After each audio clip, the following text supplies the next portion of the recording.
تیسرے نمبر پر آتا ہے اس جنگ میں ہونے والا خرچہ، کتنے پیسے خرچ کیے گئے کسی جنگ کے اوپر. اگر 10-20 ہزار کا خرچہ آ رہا ہے کسی جنگ پہ, گویا کہ وہ جنگ کوئی قابل غور بات نہیں ہے.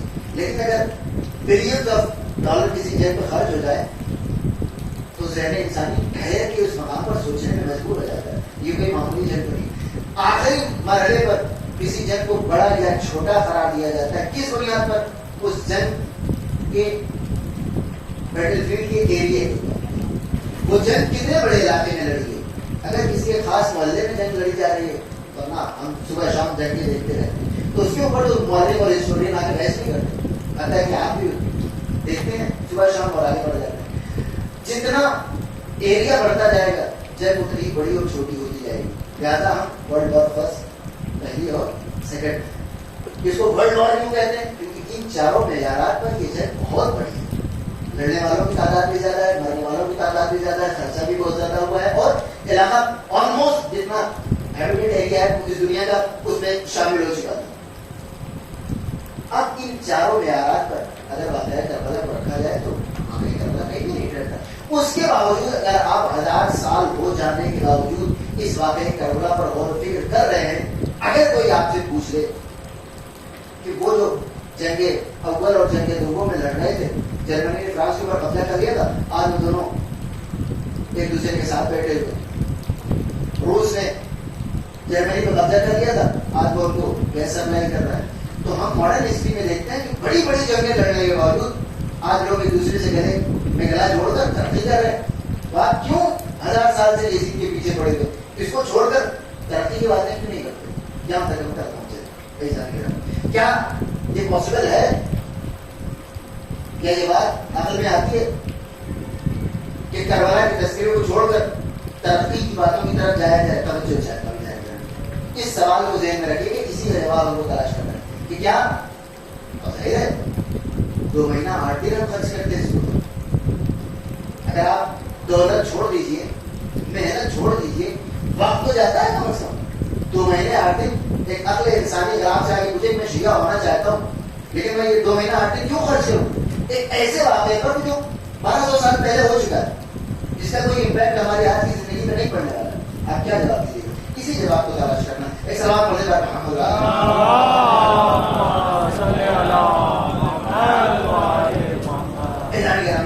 میدان کربلا فکر انسانی کے لیے کوئی نئی چیز نہیں تھی, لیکن کچھ تو ایسا ہے جو کربلا میں موجود ہے اور دوسرے واقعات میں موجود نہیں ہے.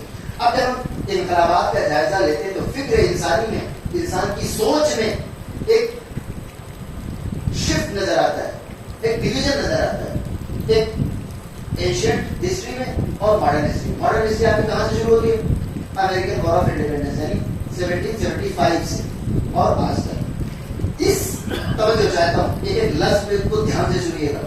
یہ جو جدید تاریخ ہے ہماری, ماڈرن ہسٹری ہے, اور ایک قدیم تاریخ تھی ہماری, ان دونوں میں ظاہر ہے انقلاب کوئی نئی چیز نہیں ہے. جب سے انسان نے آنکھیں کھولی ہے مسلسل وہ انقلاب ہی دیکھتا آ رہا ہے. Change is only constant thing in human history. تو ہمیشہ سے دیکھتا آ رہا ہے انسان کی چیزیں بدلتی ہیں, لیکن انقلاب کے طریقے میں ایک واضح تبدیلی نظر آئے گی. پہلے کیا ہوتا تھا, آپ یا تو جائیے کسی کی اطاعت قبول کر لیجیے, کوئی سسٹم چل رہا ہے آپ اس میں شامل ہو جائیے. لیکن اگر آپ اپنا سسٹم لانا چاہتے ہیں تو آپ کو ایک کام کرنا پڑے گا. وہ بادشاہ جس کا سسٹم چل رہا ہے, آپ ایک لشکر جمع کیجیے, کچھ لوگوں کا اکٹھا کیجیے, تلوار اٹھائیے, اس کا گلا کاٹ دیجیے. اس کے بعد انڈاؤٹلی آپ کو ہر انسان آپ کا کلمہ پڑھنے لگے گا, آپ کا سکہ چلنے لگے گا. یہی ہوتا ہے. اور فرما ہے سکندر ہو یا منگولوں کا حملہ ہو یا اس کے بعد ترکوں کا حملہ ہو یا خود عربوں کا حملہ ہو, لوگ کہتے ہیں کہ مسلمانوں نے بڑی قتل و غارت مچائی. میں کہتا ہوں شکر منائیے کہ یہ لوگ جب آپ کے یہاں آئے تو مسلمان ہو چکے تھے, ورنہ اسلام لانے کے پہلے انہوں نے جو حرکتیں کر رکھی ہیں اس کو تو آپ تصور بھی نہیں کر سکتے کہ اگر اس حالت میں آپ کے یہاں آ جاتے تو یہ کتنی قتل و غارت مچاتے. تو اسلام سے پہلے کبھی جدید تاریخ کے پہلے دیکھتے کہ ایک مکمل طور پر بہتر ایک نظام تھا اور کوئی سوال بھی نہیں پوچھتا تھا. ایک بادشاہ آتا ہے دوسرے بادشاہ کا گلا کاٹ دیتا ہے. آج آپ کو یورپ اگر کرسچن نظر آ رہا ہے کہ ہمیشہ سے عیسائی نہیں تھے, کرسچینٹی تو مڈل ایسٹ کی چیز ہے. پھر کیا ہوا, بادشاہ مسلمان ہو گیا, اب بادشاہ مسلمان ہو گیا تو پوری پبلک مسلمان ہو گئی. یہی چلتا تھا. آپ اپنا نظام اگر لانا چاہتے ہیں تو ایک ہی راستہ ہے, سامنے والے کا گلا کاٹنا پڑے گا آپ کو. اس کے بعد کوئی آپ سے کوئی سوال نہیں پوچھتا, آپ کا سکہ چلنے لگے گا, آپ کے نام کا کلمہ پڑھا جانے لگے گا, اور حتیٰ کہ آپ کا دین لوگ قبول کر لیں گے. عوام الناس عربی میں فریز ہے, الناس علی دین ملوکہ, لوگ اپنے بادشاہ کے دین پہ چلتے ہیں. اسلام سے پہلے یہ چیز تھی, لیکن جدید ہسٹری میں آپ آ جائیے, وہی امریکن وار آف انڈیپینڈنس سے اگر آپ دیکھیں, کس سے آزادی حاصل کی؟ انگریزوں سے, یعنی جس سے ہم نے آزادی حاصل کی. وہیں سے شروع, اوسط مسئلے کی بنیادی چیز, چند افراد آئے اور انگریز فوجیوں کے سامنے کھڑے ہو.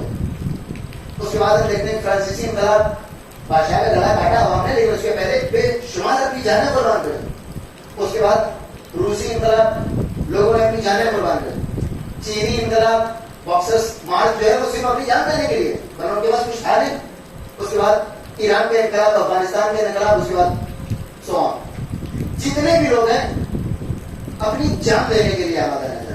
پہلے کیا ہوتا تھا کہ انسان تیاری کرتا ہو, جب تک اتنا بڑا لشکر اکٹھا نہ کر لے کہ جا کر ہرا دے گا, اور جب تک مطمئن نہ ہو جائے انسان نہیں اٹھتا تھا. جدید تاریخ میں ہم دیکھتے ہیں کہ انسان نتیجے کی پرواہ کیے بغیر اپنے مقصد کے اوپر جان قربان کرنے کے لیے آمادہ ہے. چاہے افراد کیا کر لیتے, امریکی جنگ آزادی 4 افراد سے تو نہیں آنے والی, لیکن یہ 4 افراد اڑ گئے. اسی طریقے سے ہم دیکھتے ہیں کہ جدید انقلاب میں, جدید ریولیوشنز میں انسان اٹھ جاتا ہے, نتیجے کی پرواہ نہیں کرتا, اپنی تعداد کو نہیں دیکھتا, اپنے مارے جانے یا زندہ رہنے کے چانسز پہ غور نہیں کرتا. یہ فکر انسانی کا اچانک سے کس نے عقل مندی ایجکٹ کر دی؟ کوئی تو واقعہ ہوا ہوگا, اور فرمایا اتنی آسانی سے تو جنرل پرسپشن اتنی آسانی سے نہیں بدلتا. ایک انسان کو آپ کنوینس کر سکتے ہیں, لیکن پورے علاقے کی سوچ آپ بدل دیں, اس کے لیے محنت لگتی ہے, اور ایک بڑا میجر ایونٹ چاہیے ہوتا ہے.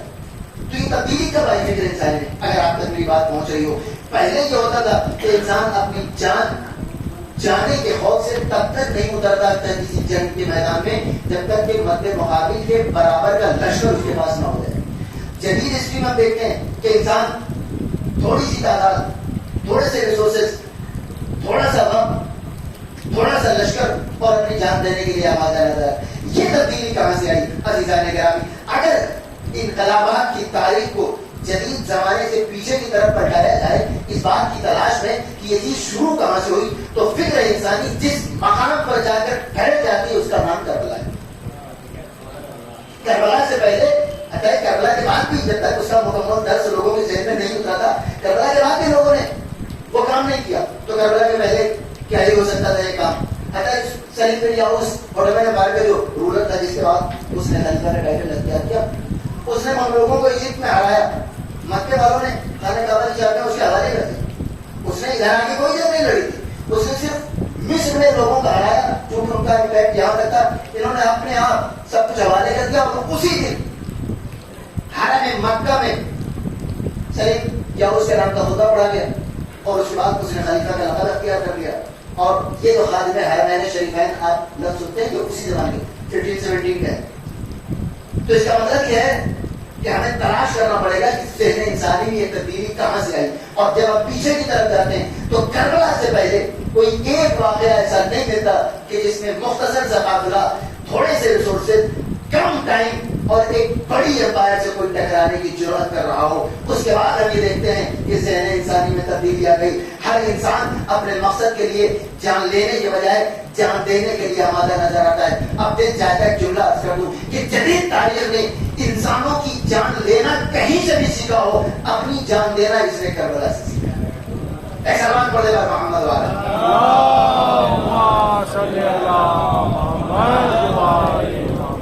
چاہے وہ اپنی زبان سے اقرار نہ کرے, وہ یہ نہ کہے کہ ہم نے کہ حسین سے سیکھا ہے, لیکن عمل گواہی دیتا ہے. زبان سے اقرار کوئی ضروری نہیں ہوتا. مثلا جناب عیسیٰ یہودی سود خوروں کے پاس گئے اور انہوں نے ان کی ٹیبل الٹ کے کہا کہ یو آر 10 of thieves. اب اس وقت ولیم شیکسپیئر اگر اپنے کسی پلے میں 10 of thieves کا لفظ استعمال کریں تو اپنی زبان سے نہیں کہیں گے, لیکن پڑھنے والوں کو پتا ہے کہ آپ نے کہاں سنا ہے. تو اسی طریقے سے فرانسیسی انقلاب, روسی انقلاب, چینی انقلاب, حتیٰ کہ افغانی انقلاب, ایرانی انقلاب تو رہنے دیجیے کیونکہ وہ اسی کے دعوے دار ہے کہ ہم نے سب کچھ وہیں سے لیا. لہٰذا دوسروں کو اگر ہم دیکھیں تو اگرچہ وہ اپنی زبان سے نہ کہیں کہ ہم نے یہ چیز کہاں سے سیکھی, لیکن عمل گواہی دیتا ہے کہ انسان کسی بھی رنگ, کسی بھی نسل, کسی بھی مسلک، کسی بھی مذہب، کسی علاقے، کسی قوم، کسی بھی قبیلے کو ہو، اگر حق پر ہے تو اس کے اوپر حسین کا اثر ضرور نظر آئے. ایک سوال پڑھ دے رہا محمد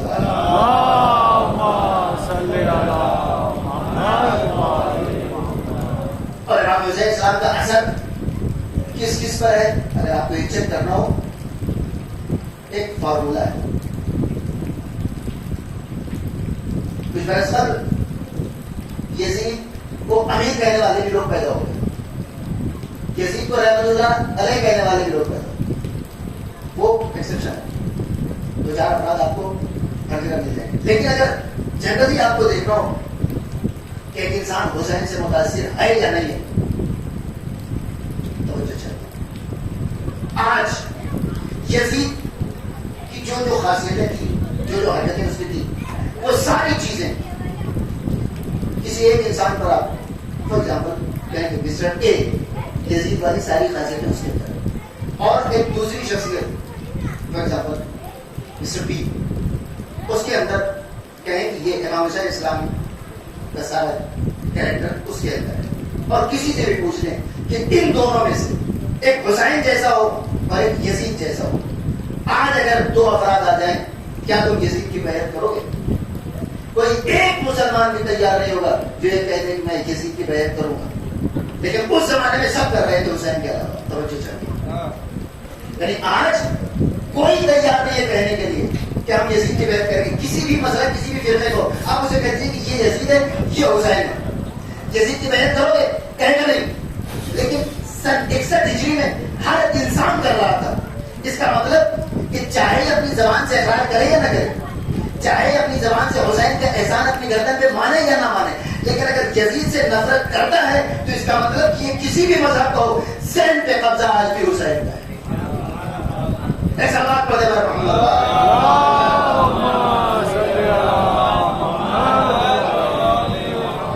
اگر کوئی مسلمان کہے کہ نہیں میں یزید کی بیعت کروں گا، پھر اس کا مسئلہ الگ ہے، پھر اس سے ہماری کوئی بحث نہیں، اس کو ہم ایکسپٹ کرتے ہیں. لیکن جب تک انسان کہہ رہا ہے کہ میں یزید کی بیعت نہیں کروں گا، پوچھنا تو بنتا ہے کہ 1200 سال 1400 سال کے بعد تمہیں یہ عقل کہاں سے آ گئی؟ جب 60 ہجری میں کسی کو نہیں پتا تھا کہ یزید حق پہ ہے کی بات دیتے سب کہہ رہا ہے نہیں ہو پا رہا ہے. آج اگر دین آپ تک پہنچا ہے، بعض افراد کہتے ہیں کہ کیا کسی نے کوئی اچھا کام نہیں کیا ہوگا، بھول کیا ہوگا، کوئی مسئلہ نہیں.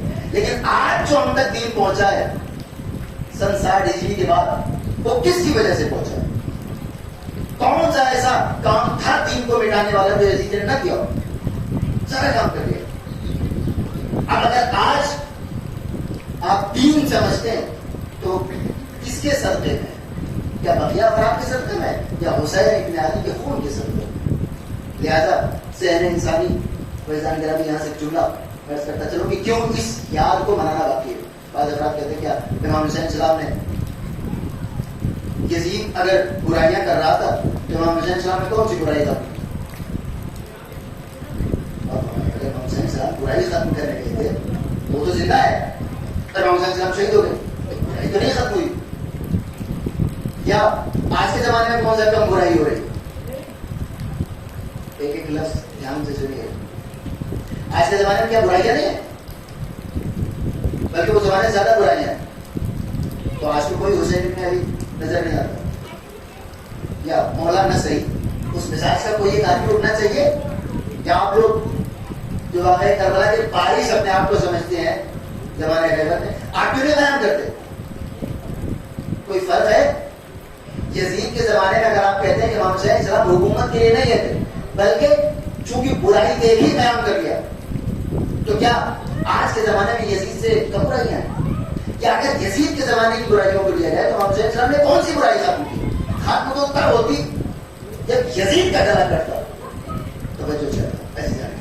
لہذا ان دونوں سوالوں کا جواب صرف ایک چیز میں پوشیدہ ہے. پہلے تو آپ سوال سمجھ لیجیے میں کیا کہہ رہا ہوں کہ اگر امام حسین السلام برائی ختم کرنے گئے تھے تو یزید تو زندہ رہ گیا، اس کے بعد تو اس کو فری ہینڈ مل گیا ایک طرح سے امام حسین السلام کی شہادت. تو یہ کوئی اچھا آئیڈیا نہیں تھا شہادت، شہید ہو جانا اور یزید کو زندہ چھوڑ دینا، بلکہ ان کو تو لشکر اکٹھا کر کے اس کو ختم کرنا چاہیے تھا تاکہ برائیاں ختم ہو سکیں. اور خود آج کے زمانے میں کوئی مولا کا چاہنے والا قیام کیوں نہیں کرتا برائیوں کے لیے؟ اگر وہ یہ کہتا ہے کہ امام حسین اسلام کے لیے اتنا ہی زیادہ امپورٹنٹ تھا اٹھنا، تو تم کو اٹھنا چاہیے برائیاں تو خود سے بھی زیادہ. عزیزان کرام، ایک بنیادی فرق ہے. اگر اس فرق کو آپ نہیں سمجھتے تو یہ دونوں سوال آپ کو پریشان کرتے ہیں. فرق کیا ہے؟ برائیاں آج بھی ہیں، برائیاں تب بھی تھی، بلکہ آج برائیاں زیادہ ہے سماج میں. یزید کے زمانے میں کم تھی کیونکہ آبادی کم تھی. تو جتنی آبادی کم ہوگی، جتنا علاقہ چھوٹا ہوگا، جتنی طاقت کم ہوگی، اتنی برائیاں کم ہوگی. آج آبادی زیادہ ہے، لوگ ایک دوسرے سے کنیکٹڈ ہیں، کیا کہتے ہیں، اسفیئر آف انفلوئنس زیادہ ہے بادشاہوں کا، تو وہ زیادہ برائیاں کر سکتے ہیں. لیکن اس کے باوجود آج کوئی اگر قیام نہیں کرتا ہے تو چل جاتا ہے. یزید کے زمانے میں قیام کرنا ضروری تھا. کیوں؟ عزیزان گرامی، آج برائیاں ہو رہی ہیں لیکن ہمیں اور آپ کو پتا ہے کہ کیا برا ہے اور کیا اچھا ہے. جنگیں آج بھی ہو رہی ہیں لیکن ہمیں معلوم ہوتا ہے کہ کون صحیح ہے اور کون غلط ہے. توجہ چاہتا ہوں، یزید کے زمانے میں برائیاں اتنی زیادہ تو نہیں تھی، لیکن جتنی بھی تھی وہ برائی کے نام پہ نہیں ہو رہی تھی، اسلام کے نام پہ ہو رہی تھی. بادشاہ تخت پہ بیٹھا اور اس نے یہاں سے اعلان کیا کہ نہ کوئی وحی آئی، لعبت بنو ہاشم بالملک فلا خبر جاء ولا وحی نزل. بنی ہاشم نے حکومت حاصل کرنے کے لیے ڈھونگ رچایا تھا، نہ کوئی وحی آئی نہ کوئی قرآن آیا. اسلام کے اوپر فاتحہ پڑھا جا چکا تھا، یعنی اب بادشاہ کچھ بھی کرتا وہ شریعت کا حصہ بننے جا رہا تھا. توجہ چاہتا ہوں کہ کوئی ضروری نہیں ہے کہ یزید برائیاں انجام دے، وہ ایک بھی برائی انجام نہ دے، لیکن جو اثر اس نے اپنے تخت سے عوام کے اوپر ڈالا تھا وہ اثر اس بات کا تقاضا کر رہا تھا کہ حسین اٹھے اور اپنی گردن قربان کر دے. کیوں؟ کیونکہ صرف برائی کا مسئلہ نہیں تھا، برائی اچھائی کے نام پہ ہو رہی تھی. تو حسین نے میدان کربلا میں برائی نہیں ختم کی بلکہ اچھائی اور برائی کے درمیان ایک لکیر کھینچ دی تاکہ ساری دنیا کے انسان قیامت تک پہچانتے رہیں کہ یہ چیز اچھی ہے اور یہ چیز بری ہے.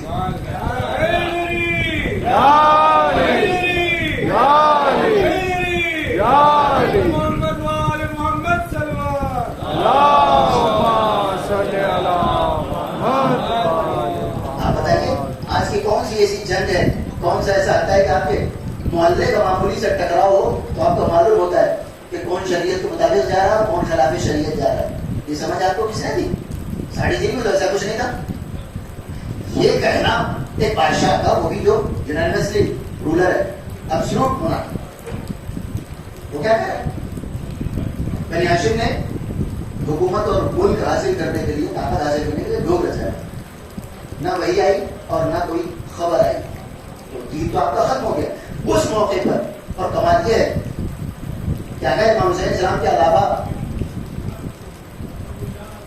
ایک بڑا طبقہ مسلمانوں کا ہوتا جو یزید کو برا بھلا کہہ رہا ہوتا تو امام حسین السلام کو شہید ہونے کی ضرورت نہیں تھی.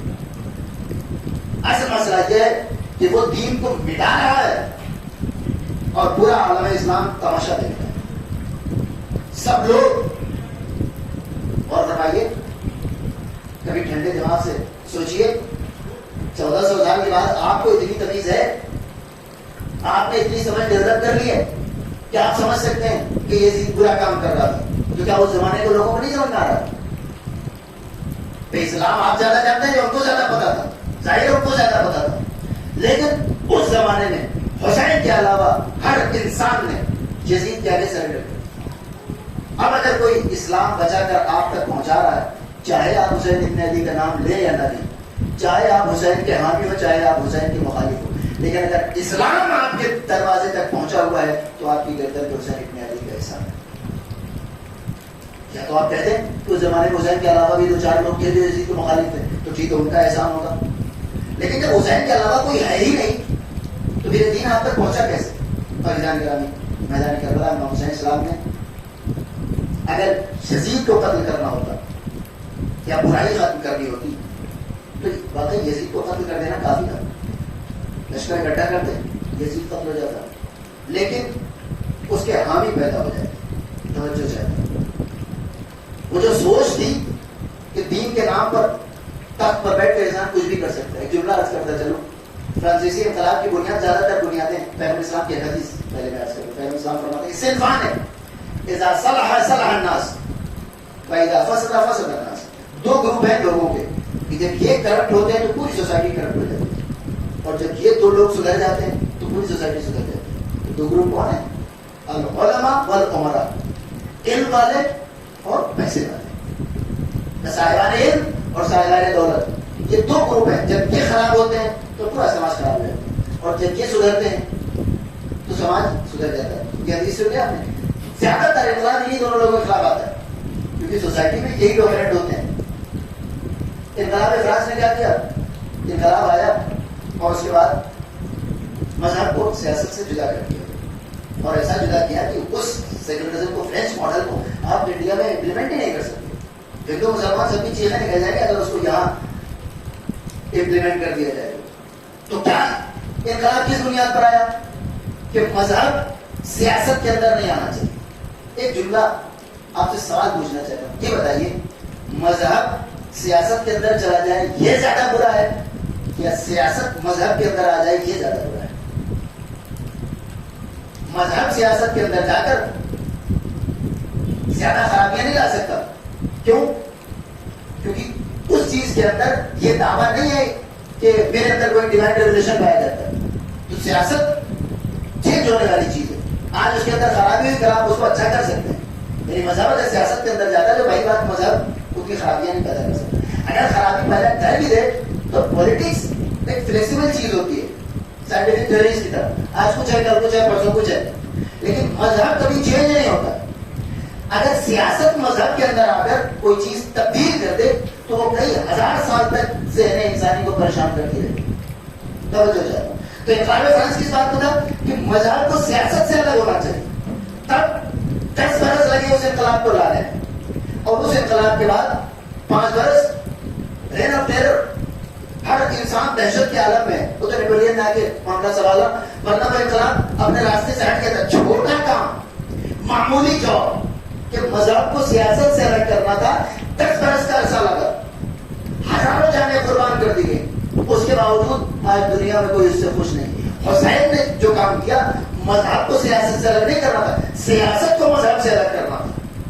یہ کام 72 افراد کے ساتھ چھوٹے سے دریا کے کنارے اور 1-2 بہر میں انجام دے دینا حسین کا یہ وہ کارنامہ ہے کہ جس کی بنیاد پر ذہن انسانی آج تک حسین کے اوپر غور کرنے کے لیے تیار ہے اور مجبور. اگر آپ غور نہیں کرتے, سوچیں آپ کہ امام حسین اسلام کی ناراضگی یزید کے لیے کوئی بڑی بات نہیں تھی. کتنے افراد تھے؟ 72 افراد میدان کربلا میں تھے, تو مدینے میں تو اور کم رہے ہوں. لیکن اس کے باوجود یزید جانتا تھا کہ پوری دنیا میری بیعت کر رہے, جب تک حسین بیعت نہیں کریں گے میرا کوئی کام دین کے نام سے نہیں ہو پائے گا. ورنہ وہ سارے کام تو وہ کر ہی رہا تھا. اسے امام حسین اسلام کی ناراضگی کو یا بیعت نہ کرنے کو اتنا سیریسلی لینے کی ضرورت نہیں تھی. میں نے کل مینجمنٹ کیا, دور دراز علاقے میں اگر کوئی انریسٹ ہوتا ہے تو اس کو بادشاہ کنسیڈر نہیں کرتا, کیپٹل کو مینج کیا جاتا ہے. تو امام حسین اسلام 3000 کلومیٹر دور تھے, اس کو اتنا سیریس لینے کی ضرورت نہیں تھی. لیکن وہ یہ جانتا تھا کہ میں کوئی برائی نہیں کر رہا ہوں, میں برائی دین کے نام سے لانچ کرنے کی کوشش کر رہا ہوں. بات سمجھیے, برائی تو ہر زمانے میں رہی, لیکن برائی ایسی برائی کہ جس کے بعد لوگوں کو سمجھ میں نہ آئے کہ اچھائی کیا ہے اور برائی کیا ہے. یہ معاملہ خطرناک ہے. کسی برائی کا امپیکٹ اتنا برا نہیں ہوتا ہے جتنا اس برائی کے نارملائزیشن کا ہوتا ہے. کسی سماج میں عذاب کب آتا ہے؟ برائی کی وجہ سے نہیں. جب برائی ایک نارمل چیز بن جاتی ہے تب خدا بند عذاب نازل کرتا ہے. حسین نے یزید کے ذریعے برائیوں کو نارملائز کرنے اور اسلام کے نام سے ان کو لوگوں کے درمیان پہنچانے کے راستے کو روکا ہے. حسین نے صرف برائیوں کو نہیں ختم کیا ہے. ایک سوال پڑھے بات محمد والے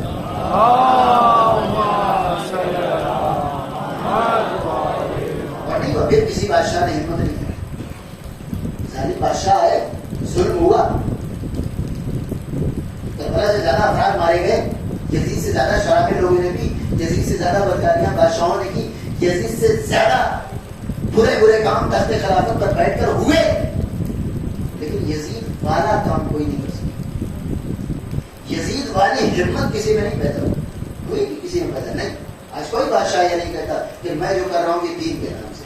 اور میدان کربلا میں امام حسین اسلام بعض لوگ کہتے ہیں کہ یزید مقصد کی جنگ ہار گیا, میدان حسین ہار گیا. جی نہیں, میدان کربلا بھی امام حسین اسلام نے جیتا. اسی وجہ سے فکر انسانی سوچنے کے لیے کربلا پہ آمادا ہے. اسی وجہ سے مجبور ہے انسان سوچے کہ ایک دو بہن نے آخر کیا کر دیا ایسا امام حسین اسلام, چھوٹے سے قافلے کے ساتھ اب کیا کر سکتے ہیں, ایک دو بہن میں آپ کیا کر لیں گے کہ جس کے بعد مدتوں تک انقلابات ختم ہو جاتے ہیں. کیونکہ ان کے اندر لمیٹیشن ہوتی ہے, محدودیت ہوتی ہے, چاہے وہ ایک علاقے میں ہوتے ہیں. بڑے سے بڑا انقلاب, کمیونزم سب سے بڑا انقلاب ہے پچھلے ریسنٹ ٹائم میں, لیکن اس کا ایک علاقہ محدود ہے. دھیرے دھیرے 8-10 ممالک کے علاوہ کہیں پر بھی یہ چیز نہیں ہے. کیوں؟ کیونکہ ہر انقلاب کے اندر ایک محدودیت ہوتی ہے, چاہے علاقے کے لحاظ سے, چاہے لوگوں کے لحاظ سے. مثلا مسلمانوں کا انقلاب مسلمانوں سے مطلب ہے, دوسرے مذہب کے انقلاب ہے تو صرف اس مذہب کے لوگوں کو اچھا لگتا ہے. لیکن حسین کا انقلاب ایسا ہے کہ جس کے اوپر اگر آپ غور کریں, امام حسین اسلام نے میدان کربلا میں جو کام کیا, نہ اس میں رنگ کا اختلاف ہے, نہ اس میں رنگ نسل کی کوئی قید ہے, نہ اس میں کوئی علاقے کی فاؤنڈیشن ہے, نہ اس میں کسی مذہب کی کوئی قید ہے. ہر انسان امام حسین اسلام کے ساتھ سب بنی ہاشم نہیں تھے, سب مدینے والے نہیں تھے, سب مسلمان نہیں تھے, سب شیعہ نہیں تھے, اور سب امام کے ماننے والے نہیں تھے.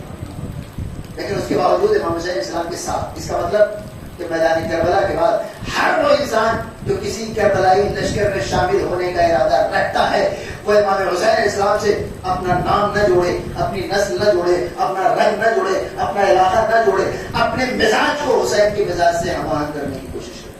ایک سوال پڑھتے ہیں محمد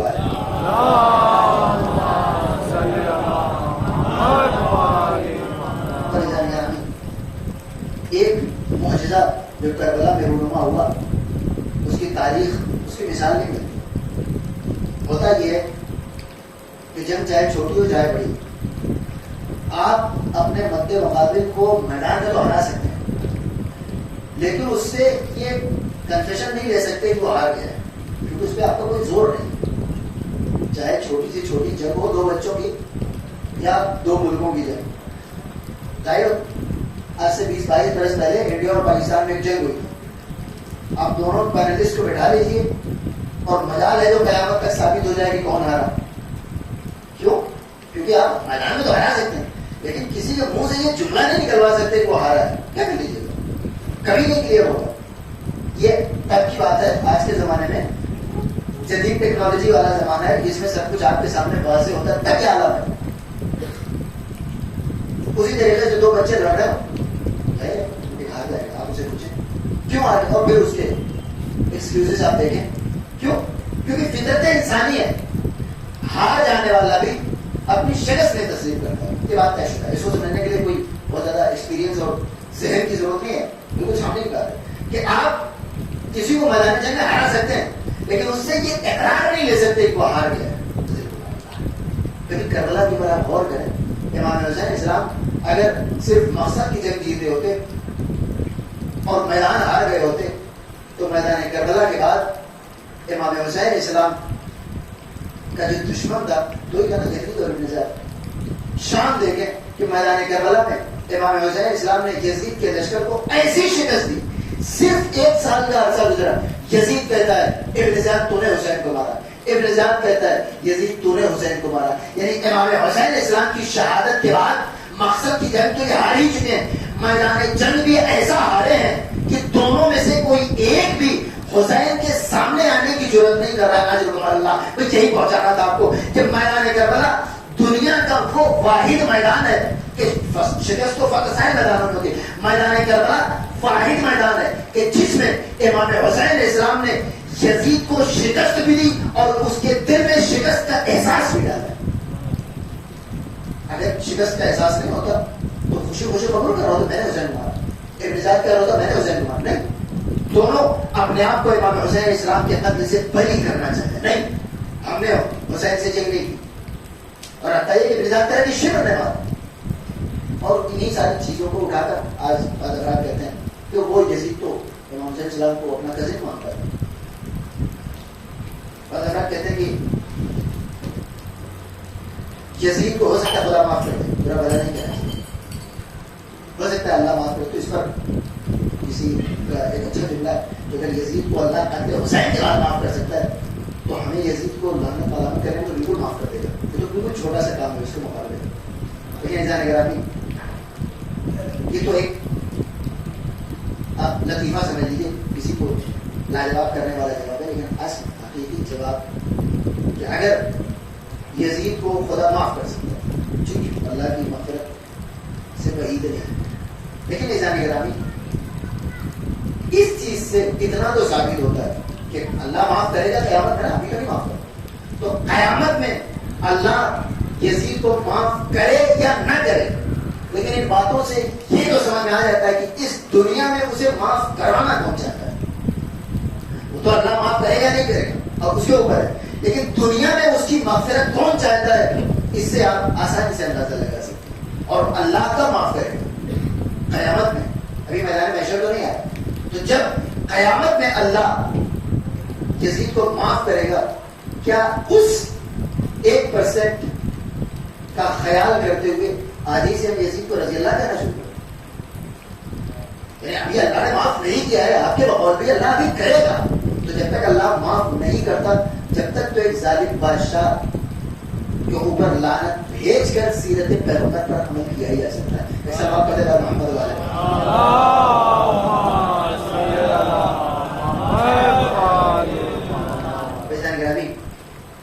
گفتگو میں نے مکمل کی میدان کربلا اس وجہ سے باقی ہے کہ بہت ساری باتیں میدان کربلا میں ہوئی جو کسی میدان میں,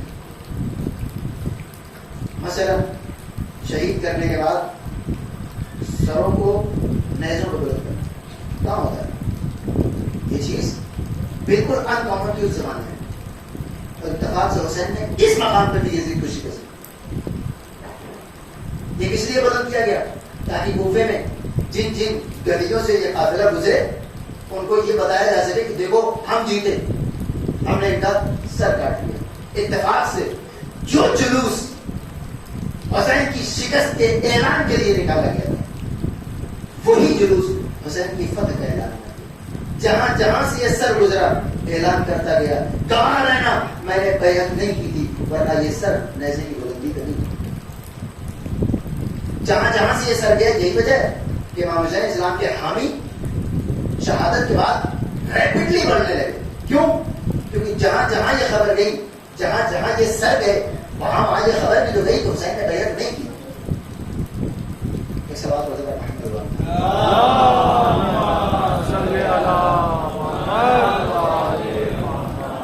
اور اس کے بعد امام حسین اسلام کے اس مختصر سے قافلے بڑی باریکیوں کا لحاظ کیا. ہم تو ابھی سمجھتے ہیں کربلا کا لشکر چھوٹا لشکر نہیں ہے. جو جو خصوصیتیں میں نے کہا, ایک ہوتا ہے لیڈر, ایک ہوتا ہے اس کے فالوورز, اور ایک ہوتا ہے ان دونوں کا ایک ایکشن, اس کو آپ ریلیشن کہتے ہیں. ان تینوں چیزوں میں میدان کربلا دوسرے میدانوں سے ہزاروں گنا آگے ہے. اس کی وجہ ہے کہ امام حسین اسلام نے لحاظ کیا. جو شرطیں میدان کربلا میں, پہلی شرط مثلا کہ سپاہی اپنے مولا کی مرضی پہچانتا ہو, صرف اسی شرط کو اگر لاگو کر دیا جائے تو 6 افراد سے زیادہ نکلنے مشکل ہو جائے. لہذا چھوٹا قافلہ نہیں تھا, بہت بڑا قافلہ تھا. 72 افراد کا ایک ہی مزاج کا ہو جانا یہ معجزے سے کم نہیں. نوجوانوں اور بڑوں کو آپ سکھا سکتے ہیں, بچوں کو تو نہیں سکھا سکتے کہ پیاس آئے تو پانی نہیں مانگنا ہے. لیکن اصحاب امام حسین اسلام نے سن کے فرق کو مٹا دیا. مردوں کو یہ بتایا جا سکتا ہے یا بغیر بتائے بھی وہ اپنے جذبات پہ کنٹرول کر لیتے ہیں, آنسوؤں پہ قبضہ ہو جاتا ہے. لیکن عورتوں کا دل ذرا نازک ہوتا ہے, ان کے جذبات کو تو ٹرین نہیں کیا جا سکتا. لیکن میدان کربلا میں اصحاب امام حسین اسلام نے عمر کا فرق بھی مٹایا اور صنف کا فرق بھی مٹا دیا. نہیں ہوتا ہے, کس میدان میں ہوتا ہے. اور اس کے بعد تیسرا فرق مٹایا, عمر کا فرق نہیں مٹتا ہے. آپ کسی بھی کتنی بھی ٹریننگ کسی فوج کو دے دیں اس کے لشکر میں یہ فرق نہیں مٹ سکتا اگر بچے ہیں تو. اور صرف کا فرق, کتنی بھی طاقت فزیکل اسٹرینتھ پیدا کر لیں خواتین, لیکن جذباتی معاملات میں قدرت کا معاملہ ہے, اس سے جنگ نہیں لڑی جا سکتی. میدان کربلا نے فطرت کو بھی شکست دی. تیسرے مرحلے پر جو بالکل ناممکن ہے کہ معصوم اور غیر معصوم کا فرق نہیں ہے. پریکٹیکلی ایک دو پیر تک جائے, لیکن اس ایک دو پیر میں غیر معصومین کا کوئی ایک عمل ایسا نہیں ہے جو امام حسین السلام کے عمل سے جڑا. یعنی یہ اصحاب امام حسین السلام ثابت کرنا چاہتے ہیں معصوم تو نہیں بن سکتے, لیکن معصوم کے مزاج کو پہچاننے والا تو بن سکتے. لہذا اس بنیاد پر میدان کربلا باقی ہے. اگر آپ کو دیکھنا ہے کہ میدان کربلا کیوں باقی ہے تو کبھی یہ سوچا کریں کہ دوسرے انقلابات کیوں ختم ہو جاتے ہیں. بس آخری بات وقت کم. کربلا کیوں باقی ہے اس کو سمجھنا ہو تو یہ دیکھ لیجیے کہ دوسرے انقلابات کیوں ختم ہو جاتے ہیں. ایک بس ایک چیز ہے سلوات پڑھے گا محمد والے,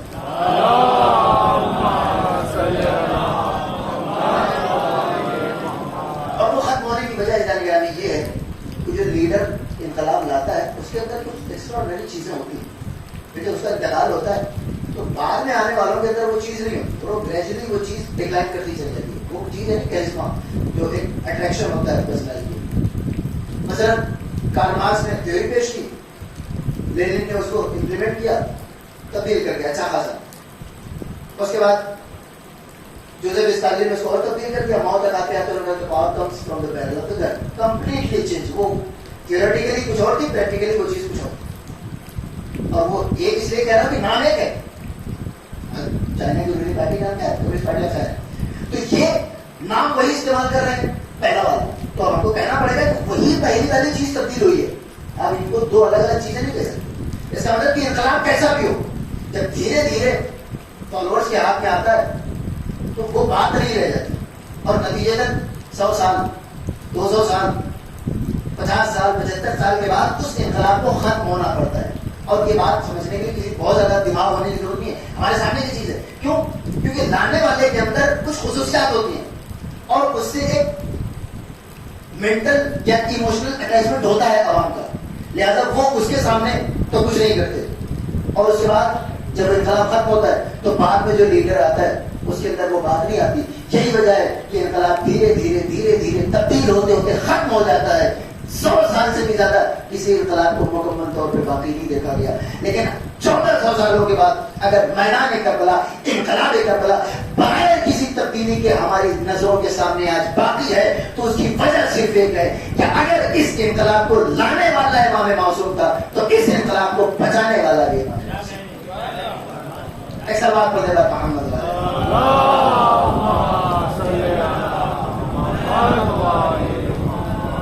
کیا سمجھتے ہیں ہماری اور آپ کی وجہ سے یہ عزاداری ہو رہی؟ جی نہیں, ہمارے ہاتھ میں ہوتا تو اب تک دوسرے انقلابوں والا حال انقلاب کربلا کا بھی ہوتا. اس انقلاب کا ہاتھ کسی ذمہ دار ہاتھ میں. یہ وجہ ہے کون ہے جو کہہ سکے کہ میدان کربلا میں امام حسین السلام کچھ اور کہہ رہے تھے, ممبروں سے آج مجلسوں میں کچھ اور بیان کیے؟ نہیں, وہی چیز ہے. بغیر کسی تبدیلی کو, کسی میں ہمت نہیں ہے تو حسین کے پیغام کو ایک ذرہ برابر کی تبدیل کر سکے, کیونکہ یہ وہ دنیا کا واحد انقلاب ہے کہ مسلسل اس کے رہبروں کے اندر وہی کوالٹی موجود تھی جو پہلے رہبر کے اندر. امام آخری رخصت کے لیے آئے, چوتھے امام سے کیا فرماتے ہیں؟ مولا فرماتے ہیں انت اطیب ذریتی, تم میری ذریت میں سب سے پاک و پاکیزہ ہو. یعنی میں صرف ہوتا ہے انقلاب لانا آسان ہوتا ہے, اس کو بچانا سخت ہوتا ہے. مولا فرماتے ہیں کہ میں انقلاب لے تو آیا ہوں, لیکن اب اس انقلاب کو اپنے بعد جس کے ہاتھوں میں دینا چاہتا ہوں اس کے معصوم ہونے کا بھی مجھ کو یقین ہے. یہ وجہ مولا فرماتا ہے انت اطیب ذریتی, اور میں نے ان عیال اور اہل حرم کو تمہارے حوالے کیا, اور ساری باتیں مولا نے فرمائی. اور اس کے بعد ایک جملہ کہا, یا بنیا بلغ شیعتی انی السلام. جب مدینے لوٹ کے جانا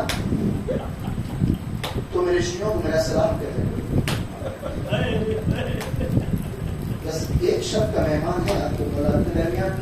مولا فرماتے ساری باتیں کر لینے کے بعد آخری مقام پر مولا فرماتے میرے لال جب مدینے جانا تو میرے شیعوں کو میرا سلام کہہ دینا, اور مجھے 2 جملے کہہ دینا. جب کسی پیاسے کی پیاس کے بارے میں سننا تو یاد کر لینا کہ تمہارا مولا پیاس کے بارے میں سننا, اور جب کسی مسافر کے بارے میں سننا تو میری غربت میں آنسو بہا لینا، اجرکم اللہ جزاکم ربکم خیر جزا۔ مولا رخصت ہونے کے بعد میدان کربلا میں آئے اور ایک جملہ ارشاد فرمایا، ہر میں ناصر ینصرنا۔ اس سے پہلے آپ نے اپنے صحابیوں کو آواز دی، لیکن تمام کے تمام صحابہ لباس شہادت اوڑھے ہوئے سو رہے تھے۔ مولا نے فرمایا کہ ہے کوئی جو میری مدد کر سکے؟ اچانک خیام حسینی سے رونے کی آواز آئی، گریہ کی آواز آئی۔ امام حسین پلٹ کے خیمے کی طرف آئے، کہا ہے بہن زینب، ایک جملہ امام حسین اسلام نے ارشاد فرمایا، اے بہن زینب کیا پھر پیاس سے کوئی بچہ ہلاک ہو گیا؟ اجرکم اللہ۔ امام کا یہ جملہ بتاتا ہے کہ میدان کربلا میں نوزائیدہ بچوں کا پیاس سے مر جانا ایک عام بات ہو چکی تھی۔ جناب زینب نے کہا ہے بھائی کوئی بچہ تو پیاس سے شہید نہیں ہوا، لیکن ایک غیر معمولی کام ہو گیا۔ وہ کیا؟ تمہارے 6 مہینے کے بچے ہیں، اپنے آپ کو جھولے کی بلندی سے سرزمین کربلا کی جلتی ہوئی ریت پہ گرا دیا۔ اجرکم اللہ۔ حسین پہنچ کے سمجھ گئے، اپنے بچے کے پاس پہنچے، کہے بہن زینب میں سمجھ گیا علی اصغر کیا چاہتے ہیں، جزاکم ربکم خیر الجزا۔ بڑی مصیبت ہے امام حسین السلام کے اوپر، چند مصیبتیں وہ ہیں کہ جنہوں نے امام حسین السلام کے اوپر اثر ڈالا ہے، ان میں سے 6 مہینے کے لال علی اصغر کی شہادت بھی ایک ایسی شہادت ہے کہ جس نے حسین کے اوپر اثر ڈالا ہے۔ جزاکم ربکم خیر الجزا۔ اپنی آغوش میں جناب علی اصغر کو لیا اور لے کر فوج اشقیاء کے سامنے آئے اور کہا ہے فوج اشقیاء اگر تمہاری نظروں میں میں خطا کار ہوں تو اس 6 مہینے کے بچے کی تو کوئی خطا نہیں ہے، تم اسے اپنے ہاتھوں سے پانی پلا جاؤ۔ امام حسین نے جناب علی اصغر کو جلتی ہوئی ریت پہ لٹایا، لیکن کوئی پانی پلانے والا نہ تھا۔ تڑپ کے اپنے بیٹے کو، اپنے بچے کو، اپنے شہزادے کو اپنی آغوش میں لیا، اور اس مقام پر بھی امام حسین اپنے چاہنے والوں کو یاد کرتے ہیں۔ 2 مقامات ہیں، ایک آخری رخصت کے وقت اور دوسرا اس مقام پر جب علی اصغر کو پانی دینے سے انکار کر دیا گیا۔ امام حسین کہتے ہیں شیعتی، اے میرے شیعو کاش تم لیتکم فی یوم عاشوراء جمیعا تنظرونی کیف استسقی لطفلی فابوا ان یرحمونی۔ اے میرے شیعو کاش تم میدان کربلا میں ہوتے تو دیکھتے کہ تمہارا مولا اپنے 6 مہینے کے بچے کے لیے کس انداز سے پانی مانگ رہا تھا اور اسے وہ پانی نہ دیا گیا۔ اجرکم اللہ جزاکم ربکم خیر الجزا۔ پانی طلب کرنا کوئی ایسی چیز نہیں ہوتی ہے کہ جس میں انسان کو شرم آئے، انسان دوسری چیزیں مانگنے میں شرما سکتا ہے، لیکن پانی پہ ہر انسان کا حق ہوتا ہے۔ یہی وجہ ہے کہ جب پانی نہ ملا تو مولا نے بے اختیار اپنے چاہنے والوں کو یاد کیا ہے، اے میرے چاہنے والوں ہر چیز سے انکار ہو جائے لیکن کبھی کسی کو پانی منع نہیں کیا جاتا، تمہارے مولا کو یہ پانی بھی نہ دیا گیا۔ امام حسین السلام اپنے 6 مہینے کے بچے کو اپنی آغوش میں دیتے ہیں۔ ارباب مقاتل نے دیکھا کہ امام حسین السلام کی اس غربت کو محسوس کر کے اچانک 6 مہینے کے بچے نے اپنے سوکھے ہوئے ہونٹوں پہ اپنی سوکھی ہوئی زبان پہ آنے شروع کی۔ جیسے یہ منظر دیکھا عمر سعد کے لشکر نے کہا اے عمر سعد ہم نے سارے ظلم کر لیے لیکن یہ ظلم ہم سے نہیں ہو سکتا، یہ منظر ہم سے نہیں دیکھا جا سکتا کہ 6 مہینے کا بچہ پیاس سے جاں بلب ہو۔ اچانک عمر سعد نے آواز دی حرملا حسین کے کلام کو فتح کر دے، اللہ اکبر۔ اب سے زمین کربلا پہ وہ انوکھا ستم ہوا کہ جو اس سے پہلے اس زمین و آسمان نے نہ دیکھا تھا۔ 3 بھل کا تیر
ایسی تھی کہ آج دنیا آج بھی بچپن تک میں نے اپنے علاقے میں دیکھا شب عاشور خواتین برتنوں میں دودھ لے کر آتی تھی اور شاید اب بھی آتی ہو اور اس کے بعد زلجنا کے قدموں پہ نشاور کرتی تھی. اس سے زلجنا کے قدموں کو دھلا جاتا تھا.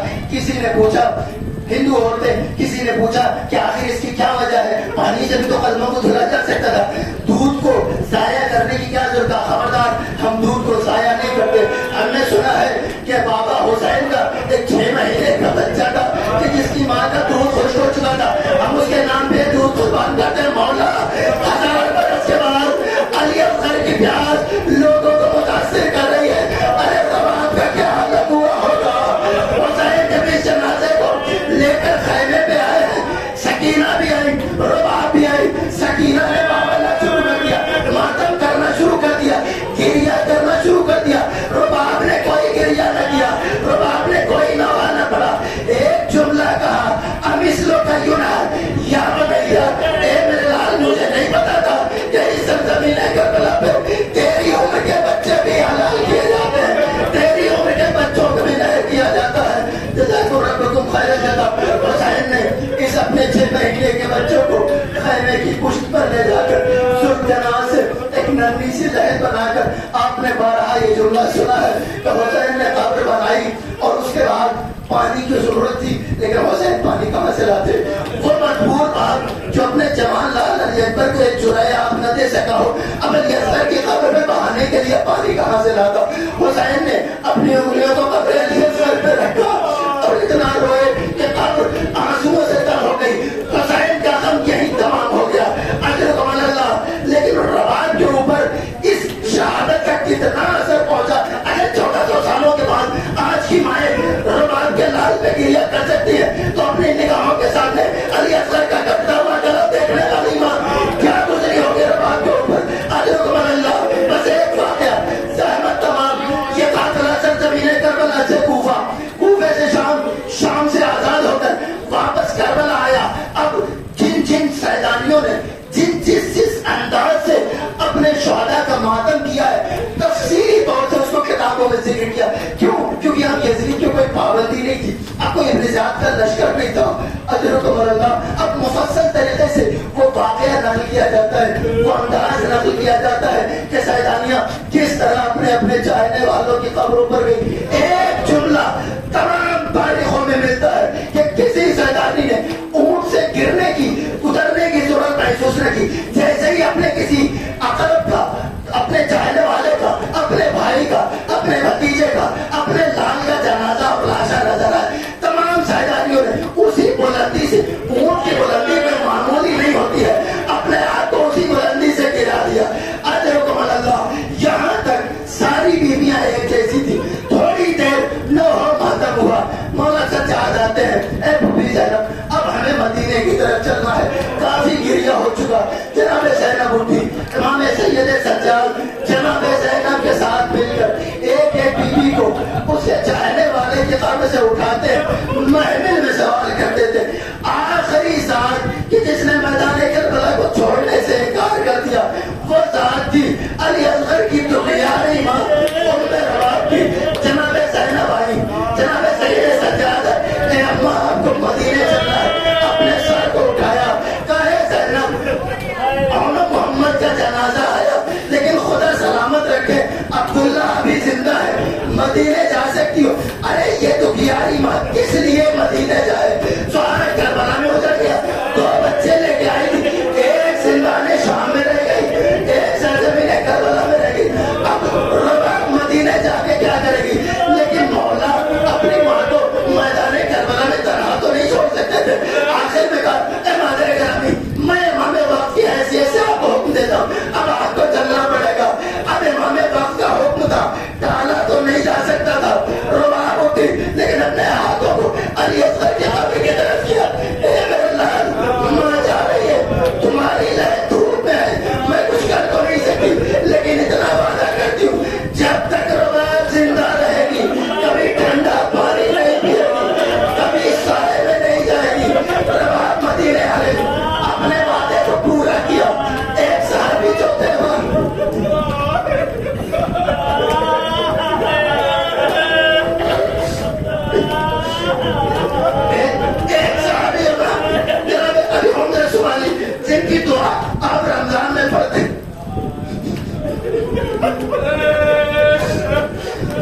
کرتے میں مدینے کے اپنے مولا سے ملنے کے لیے، میں نے دیکھا کہ صحن میں ایک خاتون دھوپ میں بیٹھی ہوئی.